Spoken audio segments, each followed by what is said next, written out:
ఇక AP cabinet కీలక నిర్ణయాలు తీసుకుంది. అమరావతి నిర్మాణం కోసం రెండో దశ భూ సమీకరణకు గ్రీన్ సిగ్నల్ ఇచ్చింది. అలాగే ఏపీలో పలు సంస్థలకు భూ కేటాయింపులకు ఏపీ మంత్రివర్గం ఆమోదం తెలిపింది.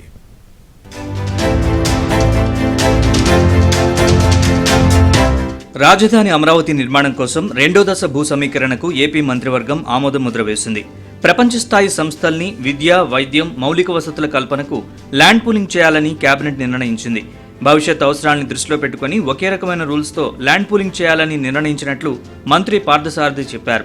ఎటువంటి వివాదాలకు తావు లేకుండా రైతులకు మెరుగైన ప్యాకేజీ అందించేలా ల్యాండ్ పూలింగ్ చేయాలని కేబినెట్ నిర్ణయం తీసుకుంది. సిఆర్డీఏ సమావేశ నిర్ణయాలకు కేబినెట్ ఆమోదం తెలిపింది. భవిష్యత్తులో అవసరాల కోసం మరి ప్రభుత్వం ల్యాండ్ పూలింగ్ చేయాలని చెప్పేసి నిర్ణయం తీసుకుంది. ఆ ల్యాండ్ పూలింగ్లో గుర్తించిన అన్ని ల్యాండ్స్ను కూడా ఒక్కొక్క ల్యాండ్కి ఒక రూలు, ఒక్కో ల్యాండ్కి ఒక రూల్ లా కాకుండా యూనిఫామ్ ఫ్రేమ్వర్క్లో తీసుకోవాలని చెప్పేసి అప్పుడు రికార్డ్ పరంగా ఎదుర్కొన్న సమస్యను దృష్టిలో పెట్టుకుని ఈ రూల్స్ అన్నింటినీ కూడా చిన్న చిన్న మార్పులు చేయడం కానివ్వండి, లేకపోతే ప్రజలకి ఇంకా మెరుగైన విధంగా ఈ రూల్స్ని ఏర్పాటు చేయడం జరిగిందని చెప్పేసి మనం చేస్తాను. ఏపీలో పలు సంస్థలకు భూ కేటాయింపులకు ఏపీ మంత్రివర్గం ఆమోదం తెలిపింది. పురపాలక శాఖలో 40 బిల్డింగ్ ఇన్స్ట్రక్టర్ల పోస్టుల అప్గ్రేడ్కు కేబినెట్ ఆమోదించింది. అలాగే మరో 9 అన్నా క్యాంటీన్ల ఏర్పాటుకు నిర్ణయించారు. పర్యాటక ప్రాంతం గండికోట వద్ద రిసార్ట్ ఏర్పాటు కోసం 50 ఎకరాలు కేటాయిస్తూ నిర్ణయం తీసుకున్నారు. Srisailam dam, sir Arthur cotton barrage safety పనుల కోసం 350 కోట్ల విడుదలకు గ్రీన్ సిగ్నల్ ఇచ్చారు.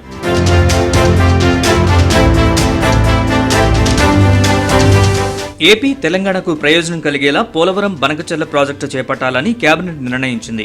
అమరావతిలో అన్ని హంగులతో కన్వెన్షన్ సెంటర్ నిర్మించాలని కేబినెట్ నిర్ణయం తీసుకుంది. ఇటీవల జరిగిన పెట్టుబడుల ప్రోత్సాహక మండలిలో పెట్టుబడులపై తీసుకున్న నిర్ణయాలకు మంత్రివర్గం ఆమోదం తెలిపింది. విశాఖ మధురవాడలో 22.19 ఎకరాల్లో కాగ్నిజెంట్ టెక్నాలజీ సంస్థను ఏర్పాటు చేస్తూ 1582 కోట్ల పెట్టుబడులకు ఆమోదం తెలిపారు.